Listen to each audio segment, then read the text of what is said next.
यदा यदा हि धर्मस्य ग्लानिर्भवति भारत अभ्युत्थानम् अधर्मस्य तदात्मानं सृजाम्यहम् परित्राणाय साधूनां विनाशाय च दुष्कृतां धर्म संस्थापनार्थाय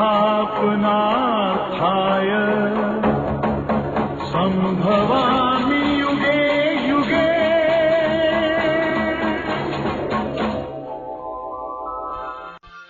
जब जब धर्म की अति ग्लानि होती है तब तब मैं अधर्मों का विनाश कर एक सत्य धर्म की पुनर्स्थापना के लिए प्रत्येक ऐसे युग में इस सृष्टि पर अवतरित होता हूं।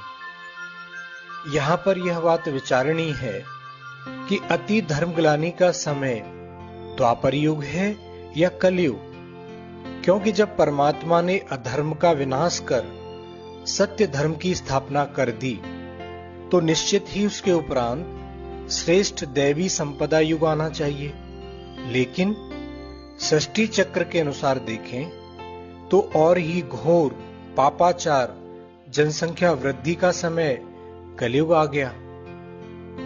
यहां पर समय चक्र के आधार पर भी हम आपको समझाने का प्रयास करेंगे कि प्रकृति के 5 तत्व जिनसे शरीर और अनेक पदार्थ निर्मित हैं, वे सभी सतो रजो तमो 3 अवस्थाओं से गुजरते हैं, जिसे हम विज्ञान की भाषा में लॉ ऑफ एंट्रोपी भी कहते हैं।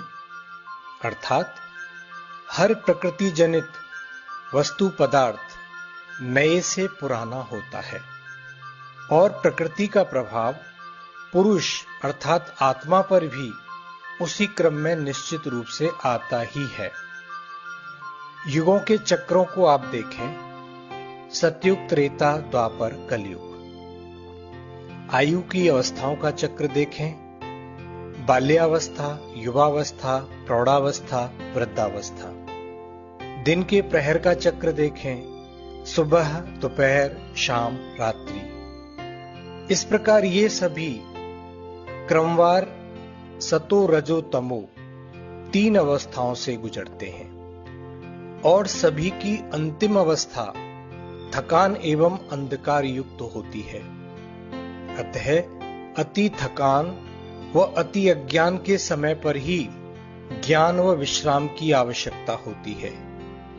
इसलिए यह तर्क संगत भी है कि इसी समय गीता के भगवान द्वारा गीता ज्ञान से कलयुगी अज्ञान अंधकार को समाप्त किया जाता है और आत्मा अपने घर परम धाम विश्राम के लिए आरोहण करती है और पुनः सतयुगी सतो प्रधान दुनिया में जीवन यात्रा आरंभ करती है। इसी संदर्भ में भक्ति मार्ग में भक्तों ने भगवान से प्रार्थना भी की है, असतो मा सद्गमय तमसो मा ज्योतिर्गमय मृत्युर्मा अमृतगमय।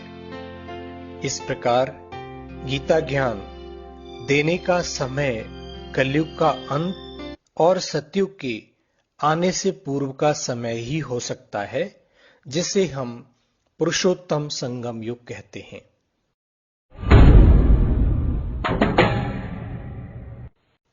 अभी हम इस विषय पर चर्चा करेंगे कि गीता ज्ञानदाता कौन है।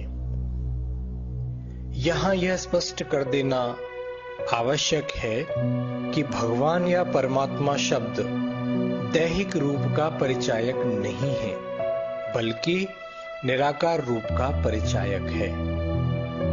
गीता का भगवान कहते हैं, हे पार्थ, मैं निराकार हूं, मुझे इन चर्म चक्षुओं द्वारा नहीं देखा जा सकता। मेरा जन्म दिव्य और अलौकिक है। मुझे कोटों में कोई में कोई पहचानता है। मैं अजन्मा हूं, मैं अकर्ता हूं, मैं अभोक्ता हूं, मैं अकाल मूर्त हूं। अतः आप विचार कीजिए, श्री कृष्ण तो शरीरधारी देवता हैं। उन्हें तो चर्म चक्षुओं द्वारा देखा भी जा सकता है। उनका जन्म भी मां के द्वारा हुआ। उन्होंने कर्म भी किए, शिक्षा भी प्राप्त की और उनकी मृत्यु भी हुई। तो फिर विचारणीय बात यह है कि उपरोक्त वाक्यों का उद्घोष करने वाला वो कौन सत्ता है। वास्तव में श्री कृष्ण, केशव, जनार्दन आदि नाम ज्योति स्वरूप परमात्मा शिव के ही गुणवाचक व कर्तव्यवाचक नाम है। कृष्ण अर्थात आकर्षण मूर्त, आनंद स्वरूप। केशव अर्थात ब्रह्मा विष्णु शंकर द्वारा सृष्टि का कार्य कराने वाला। जनार्दन अर्थात जनता की प्रार्थना स्वीकार करने वाला। अभी आपको हम स्पष्ट करेंगे कि अर्जुन के रथ पर सारथी श्री कृष्ण का रहस्य क्या है। अर्जुन अर्थात ज्ञान का अर्जन करने वाला, प्रथम श्रोता। रथ अर्थात शरीर को आत्मा का रथ व वस्त्र भी कहा गया है, जिसके 5 घोड़े अर्थात 5 कर्मेंद्रियां, आंख, नाक, कान, मुख, हाथ आदि। सारथी अर्थात एक ही रथ पर 2 आत्माओं का सवार होना। निराकार परमात्मा शिव एक अनुभवी तन अर्थात रथ में प्रवेश कर ज्ञान प्रदान करते हैं। जिस तन का आधार लेते हैं उनको ही ब्रह्मा, अर्जुन या भागीरथ कहते हैं। भागीरथ अर्थात भाग्यशाली रथ। इस पर एक कहानी भी हमारे भक्ति मार्ग के शास्त्रों में सुनने को मिलती है। कहा जाता है कि शिव की जटाओं से ज्ञान गंगा का प्रादुर्भाव हुआ और भागीरथ उसे पृथ्वी पर लेकर आए, जिससे पतित मनुष्यों को पावन बनाने का कार्य किया गया। इसका भावार्थ यही है कि परमात्मा शिव ब्रह्मा के ललाट में बैठकर जो ज्ञान देते, उस ज्ञान जल से, उस ज्ञान अमृत से विषय विकारों द्वारा मृत समान आत्माओं को पुनर्जीवन मिलता, पतित आत्माएं पावन बनती हैं। इसके लिए भगवान के महावाक्य भी हैं कि मैं ब्रह्मा के ललाट से प्रकट होकर नई सृष्टि की रचना करता हूं। यह भी कहा जाता है कि ब्रह्मा जी ने संकल्प से सृष्टि की रचना की।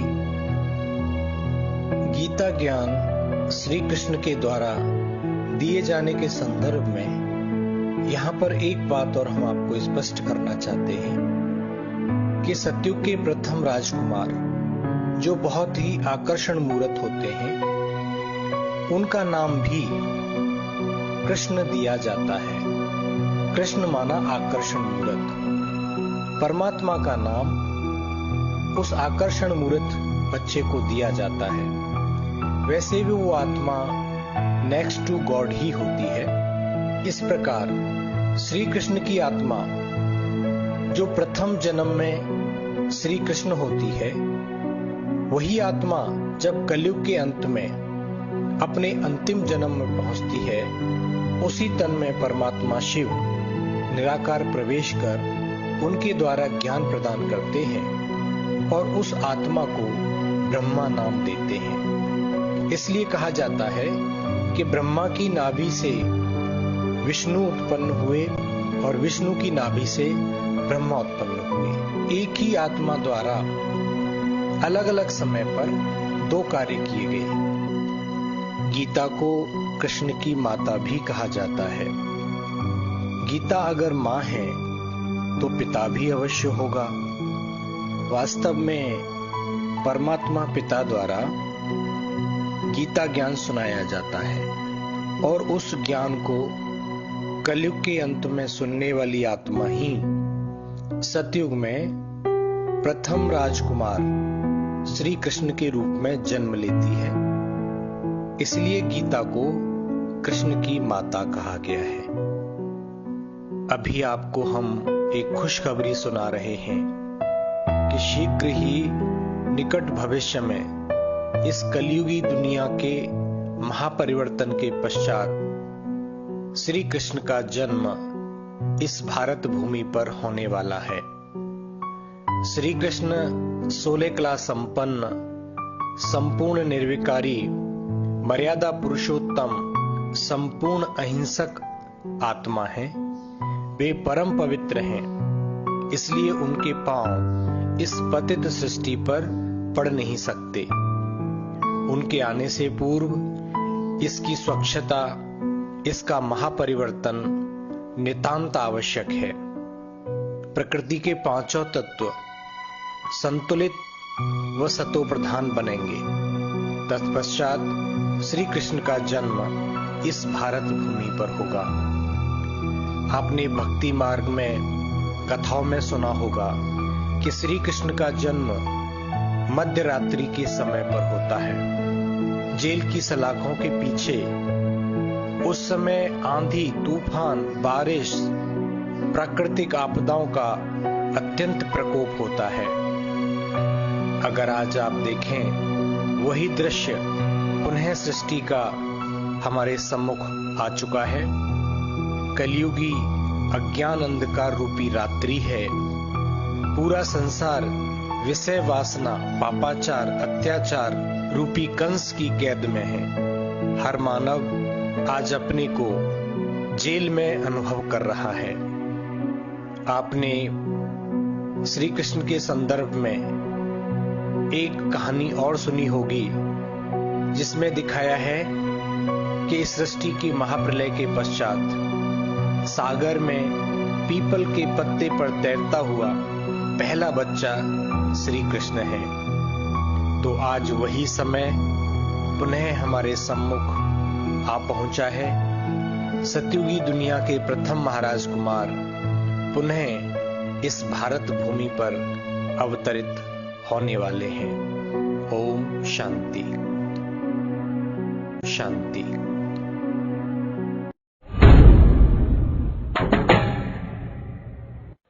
अभी हम गीता ज्ञान का उद्देश्य क्या है, इस विषय पर जानेंगे।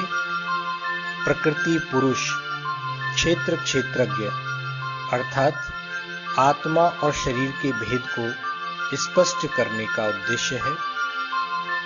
आत्मा व परमात्मा के सत्य स्वरूप व कर्तव्यों को स्पष्ट करने का उद्देश्य है।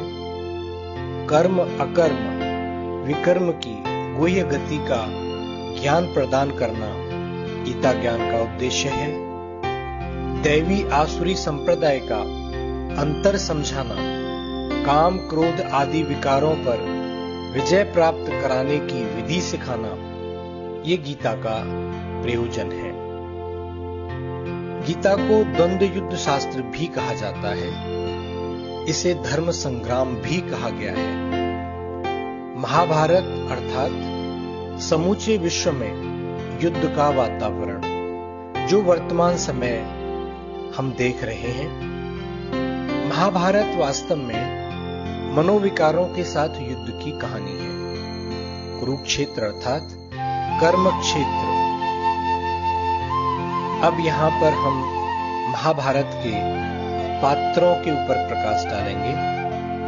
पांडव अर्थात पवित्र विचार वाले मनुष्य, कौरव अर्थात बुरे विचार वाले मनुष्य। सभी पात्रों के नाम गुणवाचक व कर्तव्यवाचक हैं। जैसे युधिष्ठिर अर्थात मनोयुद्ध में स्थिर रहने वाला, दुर्योधन अर्थात दूसरों का धन, उनका अधिकार छीनने वाला, धृतराष्ट्र अर्थात अधर्म को देख आंखें बंद करने वाला पुत्र मोही मूर्ख राजा, अर्जुन को भी कई नामों से संबोधित किया गया है, जैसे अर्जुन, परंतप, गुडाकेश अर्थात ज्ञान सुनकर धारण करने वाला, तपस्वी, निद्राजीत। गीता का भगवान कहते हैं कि हे अर्जुन, तू युद्ध भी कर और मुझे याद भी कर। अब आप विचार कीजिए, याद करना तो एक ध्यान प्रक्रिया है जो शांत चित्त से बैठकर ही की जा सकती है। गीता में अर्जुन को बार बार युद्ध के लिए प्रेरित करने का तात्पर्य है कि मनुष्य देह व देह के संबंधों में फंसकर काम क्रोध आदि के आगे घुटने टेक देता है, उन पर विजय की आशा छोड़ देता है। इसलिए श्री कृष्ण अर्थात परमात्मा अर्जुन को कहते हैं कि तू ये धर्म युद्ध कर, कायर मत बन। इस धर्म युद्ध को जीतने के बाद ही तू स्वर्ग को प्राप्त करेगा। दूसरी ओर युद्ध में मित्र संबंधियों को मारने से क्या तात्पर्य है? वास्तव में उनके प्रति जो आसक्ति, मोह है, उसे नष्ट करने की आज्ञा गीता का भगवान देते हैं। गीता का अंतिम लक्ष्य भी यही है, नष्टो मोहा स्मृति लब्धा, अर्थात देह के संबंध, देह के पदार्थों से नष्टो मोहा बनना और एक परमात्मा की स्मृति में टिकना। मामेकम शरणम व्रज, एक परमात्मा की ही शरण में जाना। मन मना भव मद्याजी भव, परमात्मा में ही मन लगाना। अतः यह प्रमाणित है कि गीता ज्ञान द्वारा हिंसक युद्ध की शिक्षा कदापि नहीं दी गई। वह संपूर्णतया अहिंसक मनोविकारों के साथ युद्ध की शिक्षा है। और अंत में गीता ज्ञान का एक मूल उद्देश्य, मुख्य प्रयोजन है परमात्मा द्वारा दुखी अशांत आत्माओं को राजयोग की शिक्षा प्रदान कर राजयोगी बनाना। गीता का भगवान कहते हैं कि राजयोगी अद्वेष्टि होता है, उसका सभी से मैत्री भाव होता है, सबके प्रति करुणा भाव होता है। वह निर्मोही, निरअहंकारी, क्षमाशील व सदा संतुष्ट होता है। वह दुख और सुख में समान होता है, ना स्वयं दुख लेता है और ना ही दूसरों को दुख देता है।